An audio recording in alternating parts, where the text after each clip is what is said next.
Innal hamdalillah nahmaduhu wa nasta'inuhu wa nastaghfiruh wa na'udzu billahi min shururi anfusina wa min sayyiati a'malina may yahdihillahu fala mudilla lahu wa may yudlil fala hadiya lahu.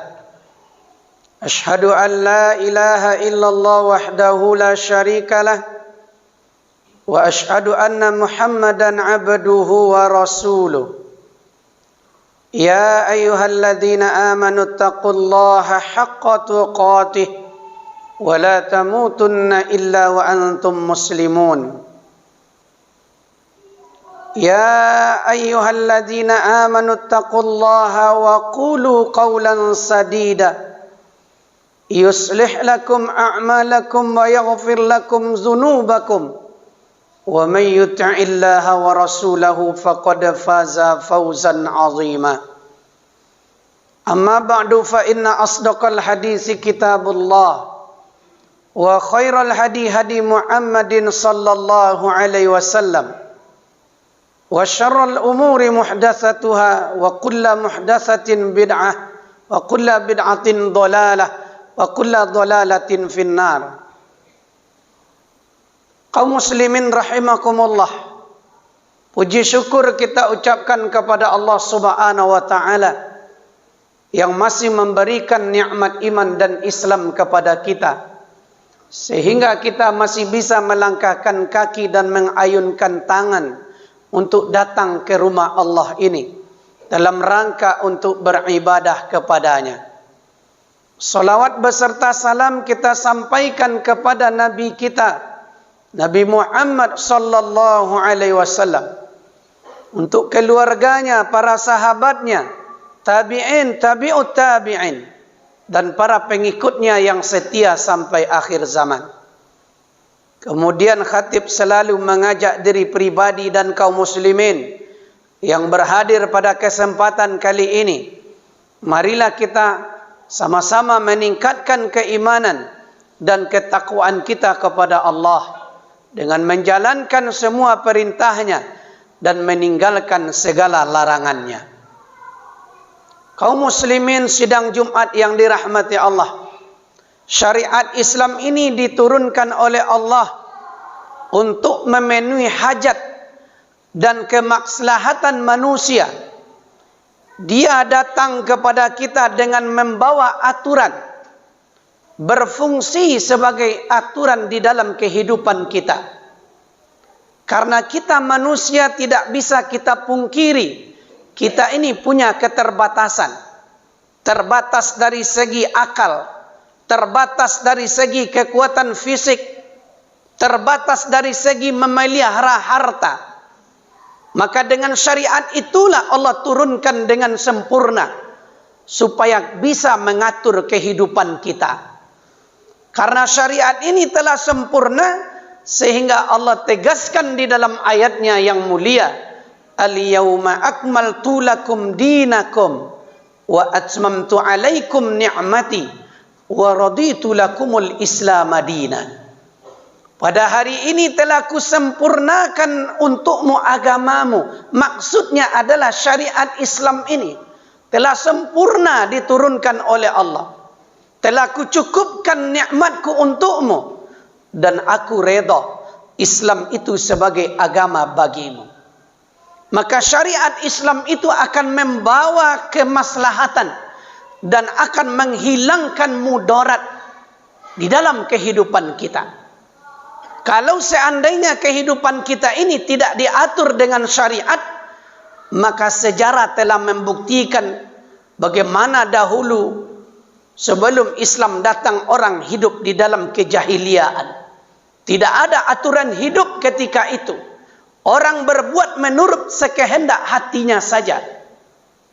Ketika Islam didatangkan oleh Allah, ketika syariat Islam diterapkan oleh Nabi kita Muhammad sallallahu alaihi wasallam, maka semuanya itu akan membawa maslahat dan menghindarkan mudarat. Apa saja keuntungannya ketika syariat Islam itu diterapkan dan ditegakkan? Yang pertama, dia bisa menjaga harta kita.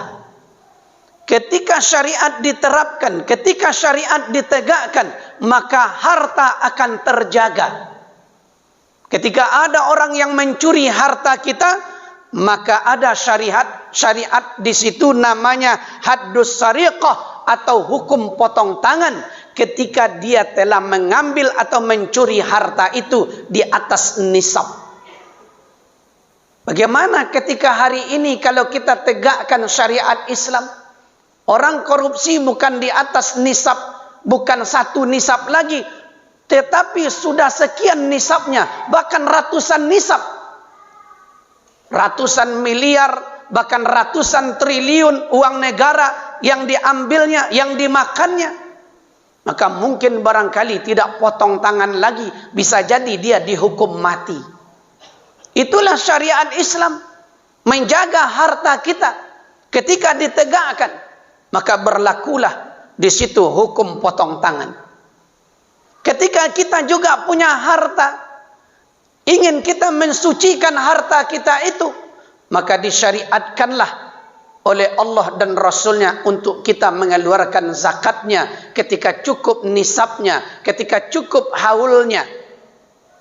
Bahkan ketika harta kita diambil oleh orang lain atau dimakan hak kita oleh orang lain, seperti contoh ada orang memakan harta anak yatim misalnya, dengan tegas Allah katakan dalam Al-Quran surat An-Nisa ayat yang ke-10, dia telah sama memasukkan bara api ke dalam perutnya. Inilah syariat Allah. Innal ladzina ya'kuluna amwalal yatama zulman. Sesungguhnya orang-orang yang memakan harta anak yatim secara zalim, innama ya'kuluna fi butunihim nara. Sesungguhnya dia telah memasukkan bara api ke dalam perutnya, wa sayaslauna sa'ira, dan tempatnya adalah di dalam neraka sa'ir, neraka yang menyala-nyala. Inilah syariat dari Allah. Allah lindungi harta kita. Kalau ada yang memakan harta orang lain, seperti yang kita sebutkan contohnya tadi, memakan harta anak yatim, apa ancamannya dari Allah? Dia telah memasukkan bara api ke dalam perutnya, dan tempatnya nanti adalah di dalam neraka sa'ir. Itulah kemaslahatan ketika syariat Islam ini ditegakkan. Tetapi orang banyak tidak mau memahami, malah justru dia kontra, dia tidak setuju, bahkan banyak yang melawan, bahkan banyak yang menghalang-halangi. Itu yang pertama, kemaslahatan ketika ditegakkan hukum syariat Allah. Yang kedua, dapat menyelamatkan akal kita. Syariat ini melarang orang melakukan perbuatan-perbuatan yang tidak diredoi oleh Allah, perbuatan yang menyimpang. Di antaranya ada ayat dalam surat Al-Maidah, surat yang kelima ayat yang ke-90. Allah Subhanahu wa taala melarang kita minuman khamar, berjudi, mengundi nasib dengan anak panah. Dilarang oleh Allah. Ya ayyuhalladzina amanu innamal khairu wal maisir wal ansab wal azlam rijzum min amali syaitan fajatanibuhu la'allakum tuflihun. Hai orang-orang yang beriman, kata Allah, sesungguhnya minuman keras, berjudi, menyembelih, ya, bukan dengan menyebut nama Allah atau untuk berhala, atau mengundi nasib dengan anak panah, kata Allah, semuanya itu merupakan pekerjaan setan, amalan setan. Fajatanibuhu, maka jauhilah, kata Allah, la'allakum tuflihun, supaya kamu menjadi orang yang beruntung. Ketika syariat ditegakkan, maka akal ini akan berfungsi. Allah tidak menginginkan otak kita ini jadi tumpu. Otak kita ini jadi tidak berpikir dengan cara yang cerdas dan sehat. Makanya dilarang kita oleh Allah untuk meminum khamar, apalagi sampai terjatuh ke dalam narkoba. Bahkan ini hukumnya jauh lebih besar dibandingkan dengan khamar tersebut. Makanya orang kalau cerdas akalnya, Kalau lurus akalnya, dia tidak akan macam-macam. Kalau lurus cara berpikirnya, dia tidak akan melawan syariat. Penguasa hari ini, kalau cerdas akalnya, kalau lurus cara pemikirannya, dia tidak akan minta maaf kepada PKI. Tidak akan minta maaf. Seakan-akan yang korban itu kita dan TNI. Seakan-akan itu yang jadi korban. Padahal sejarah telah membuktikan siapa yang jadi korban sebetulnya. Kita umat Islam yang jadi korban. Para ulama yang jadi korban. Para santri yang jadi korban. Karena cara berpikirnya tidak sama dengan syariat. Sehingga dia mau minta maaf kepada PKI. Seakan-akan yang korban itu kita. Padahal sejarah telah membuktikan tahun 1926 dia memberontak. Tahun 1948 dia memberontak. Bukan sekedar memberontak, membunuh. Tahun 1965 dia memberontak lagi. Bahkan membunuh TNI kita. Bagaimana cara berpikir seperti itu? Karena dia berpikir bukan dengan syariat Allah subhanahu wa ta'ala. Padahal syariat membawa kemaslahatan dan menghindarkan dari mudarat. Itu yang terjadi hari ini. Wahai kaum muslimin yang dirahmati Allah. Maka kita harus memahami dari sudut pandang yang benar tentang syariat ini. Jangan kita memandang dari sudut pandangan orang-orang munafik, orang-orang sekuler dan lain sebagainya. Karena sampai kapanpun dia tidak akan pernah senang dengan syariat ini. Ketika syariat diterapkan, itu akan mengganggu dirinya. Karena kebiasaannya seperti itu. Banyak bergelimang dengan kemaksiatan dan dosa. Yang ketiga, apa kemaslahatan ditegakkannya syariat Islam? Yang ketiga itu adalah dapat menyelamatkan jiwa manusia. Ketika syariat ditegakkan, dapat menyelamatkan jiwa manusia. Apa maknanya jiwa manusia? Ketika ada orang yang membunuh, maka dia juga harus dibunuh. Ya? Kalau hari ini kan aneh hukum di dalam KUHP terbaru itu, dia telah ditetapkan hukuman mati. Tapi kalau dalam 10 tahun ada berubah sikap dan tingkah lakunya, dia nggak jadi dihukum mati. Hukum seperti apa ini? Kenapa kok harus seperti itu? Untuk apa hakim ketuk palu? Tidak ada gunanya. Ini bermain-main. Tidak salah orang katakan, inilah negeri dongeng. Tidak bermanfaat sedikit pun itu. Islam tidak ada cerita begitu. Kalau sudah dihukum mati, kalau sudah diketuk palu, ya dihukum mati. Kecuali keluarganya memaafkan, dia harus membayar diat. Begitu Islam. Tetapi hari ini hukum manusia yang berlaku, kalau ada orang membunuh dikenakan hukum paling tinggi seumur hidup, dan itu pun nanti dikurangi setiap hari besar, dikurangi akhirnya 5 tahun 3 tahun, setelah itu dia bebas. Islam tidak mengajarkan seperti itu. Kalau tegak syariat, nyawa ini akan terjaga. Tapi hari ini orang membunuh sembarangan. Seperti membunuh nyamuk. Apalagi kalau dituduh teroris, baru dituduh, sudah didor dulu. Kenapa kita tidak berlaku di situ prasangka baik terlebih dahulu? Dia baru terduga, oh alasan dia melawan. Mana mungkin orang melawan ditutup matanya, tangannya diborgol, kakinya diikat. Mana mungkin dia akan melawan seperti itu?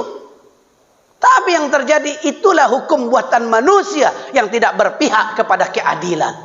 Apalagi terhadap kita umat Islam ini. Tapi kalau tegak hukum Islam sekali lagi, orang yang membunuh dia juga harus dibunuh. Apa kata Allah Subhanahu wa taala di dalam surat Al-Maidah ayat yang ke-32? A'udzu billahi minasyaitonir rajim. Man qatala nafsan bighairi nafsin, barang siapa yang membunuh seorang manusia, ya, au fasadin fil ardi, bukan karena dia membunuh itu, bukan karena orang itu membunuh orang lain, dan juga tidak membuat kerusakan di muka bumi, faka'annama qatalan nasa jami'a, maka seakan-akan dia itu telah membunuh seluruh umat manusia, kata Allah. Wa man ahyaha faka'annama ahyan nasa jami'a. Dan barang siapa yang memelihara kehidupan manusia, maka seolah-olah dia telah memelihara kehidupan manusia semuanya. Jadi kalau ada orang yang membunuh hari ini tanpa alasan yang hak, ancamannya sudah jelas. Dalam surat An-Nisa ayat yang ke-93, wa may yaqtul mu'minan muta'amidan fajaza'uhu jahannam ghalidan fiha wa ghadiballahu alaihi wa adda lahum azaban azima. Barang siapa yang membunuh manusia tanpa alasan yang hak, maka tempatnya adalah di dalam neraka jahanam, kata Allah. Khalidan fiha, dia kekal di dalamnya. Yang membunuh umat Islam tanpa alasan yang hak, dia akan kekal di dalam neraka, kata Allah. Wa ghadiballahu alaihi wa la'ana, Allah murka kepadanya, bahkan Allah melaknatnya. Wa a'adda lahum adzaban 'azima, dan bagi mereka itu azab yang sangat pedih. Maka sekali lagi kita sampaikan kepada kaum muslimin, ketika syariat Islam ditegakkan, itu maslahatnya sangat besar sekali. Apa itu? Bisa menjaga kehidupan, menjaga nyawa orang banyak. Tidak sembarangan membunuh itu. Tapi karena hukum Islam tidak tegak hari ini, orang hari ini membunuh seperti membunuh nyamuk saja. Artinya apa? Gampang saja. Tidak ada ketakutan sedikit pun ketika dia ingin membunuh. Aqulu qawli hadza astaghfirullahi wa lakum. Alhamdulillah wassalatu ala Rasulillah wa ala alihi wa ashabihi wa man walah. Asyhadu an la ilaha illallah wahdahu la syarikalah wa asyhadu anna Muhammadan abduhu wa rasuluh. Allahumma salli wa sallim wa barik ala Muhammad wa ala alihi wa ashabihi ajma'in. A'udzu billahi minasy syaithanir rajim. Wa la taqrabu zina innahu kana fahishatan wa sa'as sabila. Jangan kalian dekati zina, karena merupakan suatu perbuatan fahisyah, perbuatan kotor, maka hendaklah kalian menjauhinya. Surat Al-Isra ayat yang ke-32. Kaum muslimin rahimakumullah, dengan ditegakkannya syariat, poin yang keempat adalah bisa menjaga keturunan dengan baik dan normal sesuai dengan syariat. Hari ini orang melakukan pergaulan bebas. Anak-anak muda hari ini dia pacaran kemudian hamil di luar nikah. Padahal Islam sangat melarang dengan hal yang demikian. Ada jalan yang diberikan oleh Allah Subhanahu wa taala, tempat penyalurannya dengan cara menikah. Ayatnya cukup kenal, cukup hafal oleh kita. Surat Ar-Rum ayat yang ke-21 itu. Wa min ayatihi an khalaqalakum min anfusikum azwaja litaskunu ilaiha wa ja'ala bainakum mawaddatan wa rahmah inna fi dzalika laayatil liqaumi yatafakkarun. Di antara tanda-tanda kekuasaan kami, kata Allah, kami menciptakan istri-istri dari jenis kalian sendiri agar kalian memberikan kesenangan hidup, mawaddah warahmah, kasih sayang yang ditimbulkan oleh Allah. Kasih sayang itu akan timbul setelah kita berkeluarga, bukan saat pacaran itu. Anak-anak muda hari ini dia pacaran itu hanya bohong aja semua. Tidak ada yang jujur ketika dia pacaran, karena dia ingin menyenangkan hati pasangannya. Tetapi ketika dia sudah berkeluarga, disitulah dia harus jujur. Karena pasangan suami istri dia harus jujur. Dia harus mengakui kesalahannya. Dia harus menyampaikan kebenaran di depan istrinya, di depan suaminya. Tidak ada Ketika itu yang harus dia sembunyikan. Tapi ketika dia pacaran, itu hanya bohong saja yang dia timbulkan. Makanya Islam mengatur itu semua. Dengan ditegakkannya syariat ini, mengatur keturunan. Tapi coba kalau dia pacaran hamil di luar nikah. Tadi malam juga kita sudah bahas ketika tabligh akbar. Ketika ada orang berzina hari ini, dia tidak dihukum. Karena katanya itu adalah hak asasi manusia. Tetapi syariat dengan tegas mengatakan, az-zaniyati waz-zani fajalidu kullu wahidin minhuma mi'ata jaldah. Perempuan yang berzina dengan laki-laki yang berzina, maka cambuklah atau deralah masing-masing di antara keduanya sebanyak 100 kali cambuk, kata Allah. Itu hukuman bagi bujang dan gadis, bagi perawan dan perjaka. Tetapi ketika dia sudah berkeluarga, sudah pernah menikah, lalu dia berzina, maka hukumannya kata Rasulullah, dia dirajam. Disaksikan oleh banyak orang, dikubur badannya separuh, dilempar pakai batu sampai mati. Itulah hukum Islam. Dan penerapan hukum Islam itu kata Allah, jangan kamu berbelas kasihan kepadanya dalam rangka menegakkan syariat Allah. Tidak boleh kita berbelas kasihan kepada orang seperti itu, kata Allah. Kalau kita berbelas kasihan kepadanya, nggak jadi hukum itu ditegakkan. Berbeda dengan hukum buatan manusia hari ini. Kasihan kita dengannya, dia masih anak-anak. Kasihan kita dengannya, dia perempuan. Kasihan kita dengannya, dia cantik. Kasihan kita dengannya, dia gagah. Dalam Islam nggak ada cerita seperti itu. Kalau dia sudah bersalah, ditegakkan hukum. Bukankah suatu saat sahabat membawa salah seorang yang mencuri ke hadapan Rasulullah Sallallahu Alaihi Wasallam. Nampak di wajah Rasul penyesalan. Lalu sahabat bertanya, ya Rasulullah, kayaknya engkau tidak setuju diterapkan syariat kepadanya. Lalu apa kata Rasulullah? Kenapa kalian tidak sembunyikan saudara kalian ini? Kalau begitu kan engkau bisa memaafkannya ya Rasulullah. Apa jawab Rasulullah? Kalau laporan sudah masuk ke pengadilan, maka hukum wajib ditegakkan. Tak ada cerita lagi. Ketika laporan sudah masuk ke pengadilan, kata Rasulullah, hukum wajib ditegakkan.